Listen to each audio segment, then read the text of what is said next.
Time to complete the Pegasus.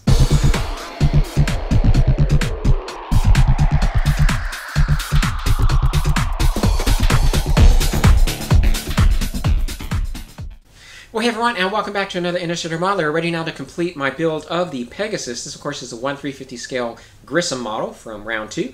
I do want to thank you guys for hanging in there with me on this build. It's taken a little longer than I anticipated. July, I just had a bunch of things going on between work. Then there was Comic-Con and trying to do painting for Comic-Con, and then I actually had a trip out to Kauai last week for my 32nd wedding anniversary.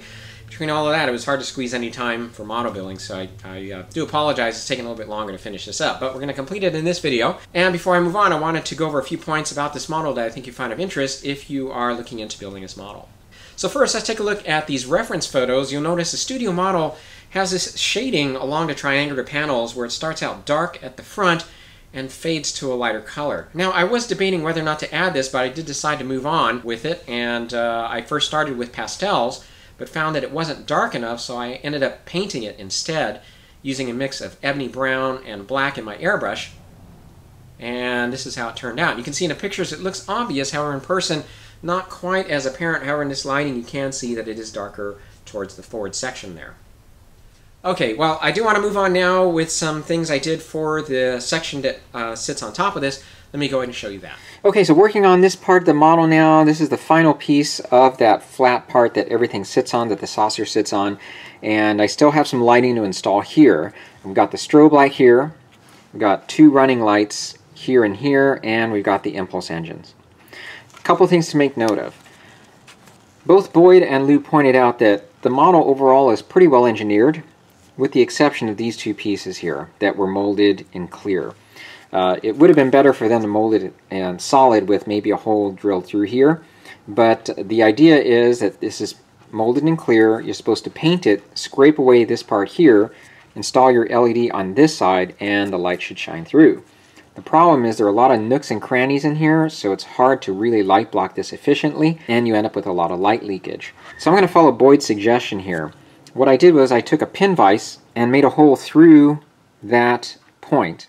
And what I'm going to do is install a piece of fiber optic. So the fiber optic only now has to go from here to here, because the SMD will be able to rest right up against here. And we should be able to get a nice clean transmission through this opening. Whether we get anything to this point is to be seen, because I did paint it thoroughly. I did scrape away the paint on that point there, but we'll see if we get any light transmission through that. The other thing I wanted to also make note of is that these round ports here should be closed off, and for some reason they left them open, so Lou pointed that out, and what I did was I took some styrene plastic and I cut a piece to fit in there and painted one side black. Okay, and here everything is now installed, including the windows along that lower dome. And let me dim this light to show you how this all worked out with the fiber optic. Okay, and you can see we're getting some nice lighting here through that point without a lot of light leakage. And I'm happy to say we're getting some light underneath here as well. And the same thing happens when I test out the red side. And I really do like the way the light comes through this section. I have to admit though, I did lose the lens that came with the kit. It's a clear plastic piece that fits in this section. And I did my best to cut out a piece of styrene, clear styrene, and I think I did pretty well. There are some minor gaps if you look at it from certain angles, but I think this will work out. Now this is an example of how important these light tests are. As you can see, there's still some light leakage coming through those ports that I closed off above the impulse engines, and that was easily taken care of by placing some foil tape on top of the LED. Alright, I'm going to show you a little bit about decal application now, and a couple things to make note of. First of all, with the Pegasus, you are going to end up using most of the decals that come with the model kit. It's my understanding that Grissom did not have a number of these markings. I'm not sure which ones aren't included in the Grissom, so you might want to refer to Lou Dalmasso's video on that. Now, for those of you who are keen observers, you're going to notice one thing here. The pylons in this section of the video were placed backwards. Yep, I was not paying attention. I don't have an excuse for that. I will say, however, that I have been building this model out of order from what is suggested in the instructions. I'm really just following the way Lou and Boyd built theirs. and so I haven't really been referring to the instructions, just looking at the reference pictures and just wasn't paying attention. So please don't do that. It was not that easy to pry everything apart. Luckily I was able to do that and put it back together, but just avoid the entire situation. Alright, let's go ahead and get started with decal application. Now, one habit I've gotten into doing over the years is to do the decal application towards the very end usually, but in this circumstance, as I mentioned, this is going to be a lot easier to apply these decals with the model disassembled this way.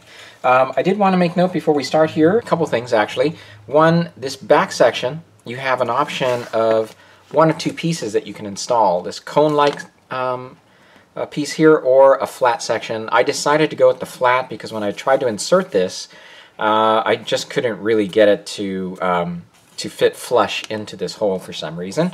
So I went with the flat piece, which you know, attached quite nicely there, and there's actually a decal that goes over this. Now, as to what the model has, you can see, let me show you this reference picture up close, that section is empty. So I'm not sure if they had the cone section there or not for the Pegasus. I'm sure it did for the Grissom, but in this case we'll be using that flat section. Alright, and as for decal placement, the box does, or at least supposed to give you some instructions on how to do that, but as Lou pointed out, and I'll point out here as well, they did a very poor job with giving us instructions on where the decals. As you can see, when they labeled, or they placed the labels onto the picture here, they don't really point to anything. So unfortunately, this is all you have to go by, at least with what they've included in the kit. So instead, and this works out a little easier for me because I'm doing the Pegasus, I'm going to be using our reference pictures here. Alright, let's go ahead and move forward.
Other points that I think are important about the decals, these blue decals now that are provided for this section here, as well as the front and rear of the pylon, need to be trimmed down.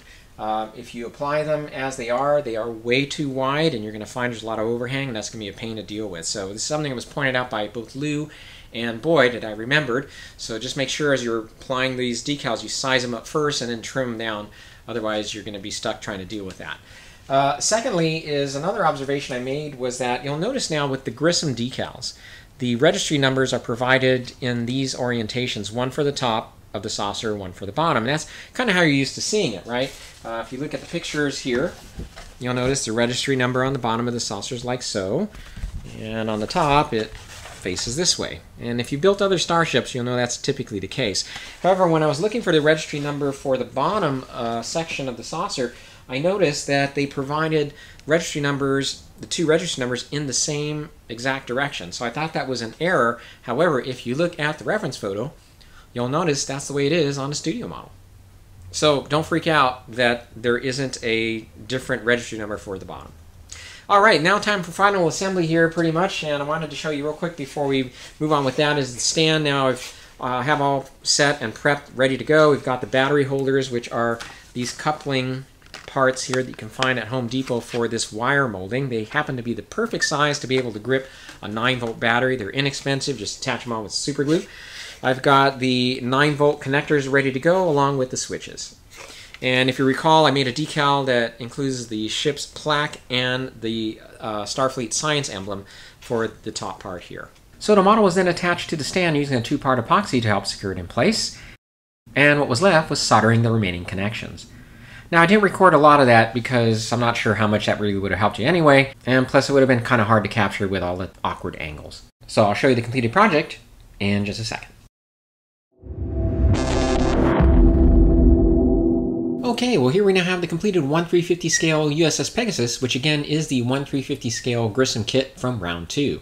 The model measures 14 inches in length, 4 inches high, and about 7 inches in width. Over the last 10 years, we've seen quite a few models become available that we could only wish for back in the day, and this kit of the Grissom is a good example. Now, I'm not sure how many were wishing for the Grissom, but this unique ship is something I've always thought would make a great addition to any Trek collection. The design was an interesting departure from the Constitution class configuration, and was of course first seen in Star Trek III, and it also continued to show up throughout the run of Next Generation in episodes like the Pegasus. This model kit from round 2 makes a very nice miniature of the vessel. So let's briefly review the build, and we'll start with painting. If you choose not to light the kit, most of your time will be spent on painting, assuming you want to duplicate the paneling seen on the miniature. Prior to this project, I thought the paint scheme was pretty simple, but you quickly discover it's a bit more elaborate. So to achieve this look, I used Lou Dalmasso's paint masks, and based on pictures I had for the Pegasus from modelers, miniatures, and magic, I chose to deviate from the color recommendations provided on the box. Now, there aren't really a lot of reference shots for the Grissom, so I'm not sure if those particular colors are more appropriate or not, but looking at the shots of the Pegasus model, you can see the model is painted with light grays instead of the various shades of blue for the paneling around the exterior. With the exception to some of the blues seen on the pylons and primary hull, the colors were simple, as there are basically only 2 shades on the studio model, a white or very light gray for the base coat, and a mildly darker shade of gray for the paneling. For this model, I used Tamyia's white for the base color, which was applied over Stynylres's gray primer, and this worked out well because the gray toned down the brightness of the white. And as suggested by Lou, I used a medium gray for the darker tones of the paneling. However, the color I mixed came out even darker than what I'm sure Lou recommends, and this resulted in way too much contrast. Now, Lou does anticipate some of this and advises to spray over a light application of the base color, which works effectively to remedy the situation. If I were to do this again, however, I would actually choose Sky Gray from Vallejo's Model Color Collection as the second color instead. This would decrease or possibly even eliminate the blending step, depending on your taste. If you can swing the cost, the paint masks were great to have on hand. The effect looks just like what you see on a miniature. Now bear in mind there is more than one mask available now, as there is another on sale by a company called Mask Design. Their kit is a bit more in cost, but it does include masks to replace the blue decals that are provided for the pylons and forward sections of the primary hull, which I think would be helpful. More on that later.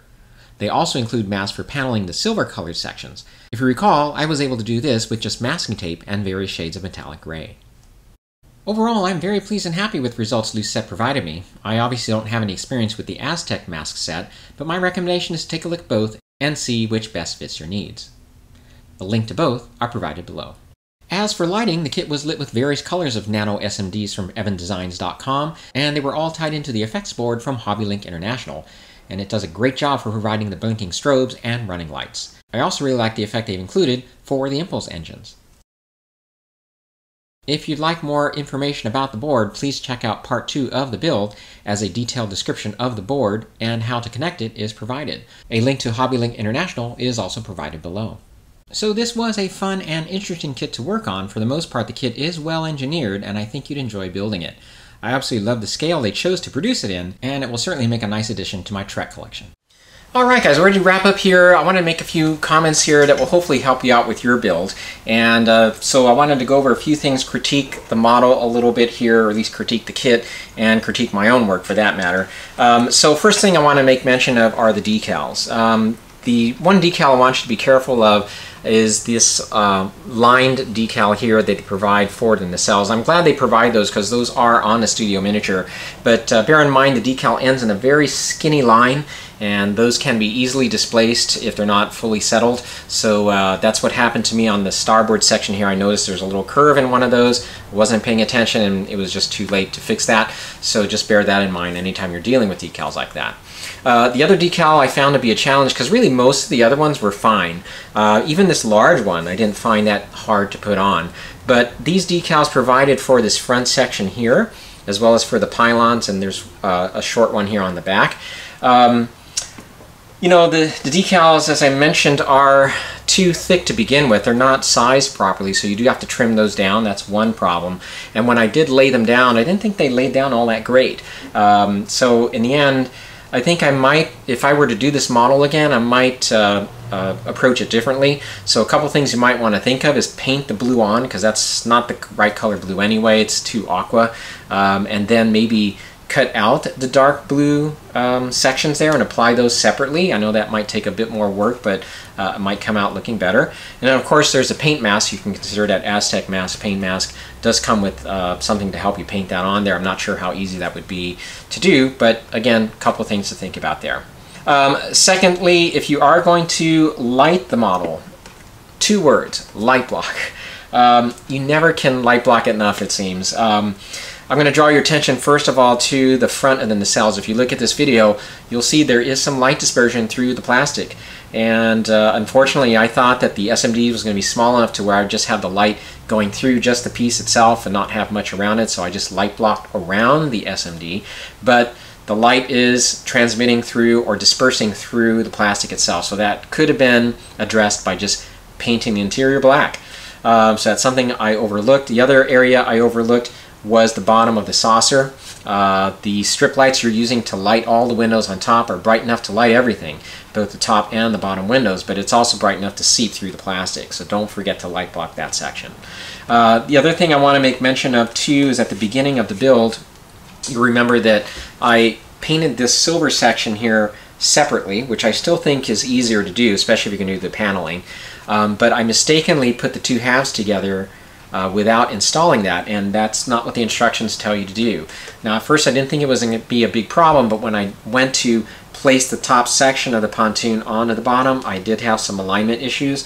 So along the hull here, it's not as flush as I'd want it to be. So just make sure that you install that first. Hopefully that'll help with any of those alignment issues there. I think for the most part the kit is a fun one to work with. You know, it's a shame some of these pieces they provide for the running lights, like the ones on the top of the nacelles and the strobe lights at the back, as well as those 2 pieces I talked about at the beginning of the video, aren't provided in just, you know, solid styrene. They're provided in clear. That would have made it a lot easier versus having to deal with all these other issues, but that's not the case, so you have to contend with what you have here. So again, just consider what I mentioned there about light blocking. All right, trying to think if there's anything else. I think overall I'm happy with the way the kit turned out. If I sound a little bit kind of so-so about it, well, you know, anytime something doesn't quite turn out the way you want it to, you're always a little disappointed in yourself. You could have just made things a little bit better, but that's fine with me. You know, I'm gonna, obviously it's gonna be a nice addition to my collection here. I'm very happy that I built it. It's a fun kit to work with, and I'd highly recommend it. So who knows, maybe I might build another one down the line. Alright, well, if you have any questions about the build in particular, feel free to contact me here on my YouTube channel or at illustratormodeler@gmail.com. Before I leave, one other quick thing I wanted to mention, and that's about the Comic-Con art show. It was quite successful. A lot of people attended it. I'm not sure exactly how many people. They estimate about 75% of previous years, so considering everything's coming back from COVID, that's actually pretty good. We were given the opportunity to sell our artwork, and as I got closer to the art show, I found it harder and harder to think about parting with Grogu as well as the Mandalorian painting, so I actually purposely priced them high. I priced them at $500. You know, if someone's willing to pay $500 for it, I think I was willing to part with it. But I'm kind of glad no one did, because even at that, I was actually going, maybe I should just put it not for sale. But yeah, it was fun, and I did sell my Picard portrait, by the way, so that was nice. Alright, so coming up on the channel now is going to be a short video here soon, and this is going to be the Strange New Worlds phaser. I have all the parts printed up for that, so it's ready to go. And so that'll be fun to put together. And then another hot off the bench will be coming up at the end of August. Sorry, I haven't had any time to put one together for July. So, but I definitely have some stuff coming in August for that. All right, take care, and I'll see you next time.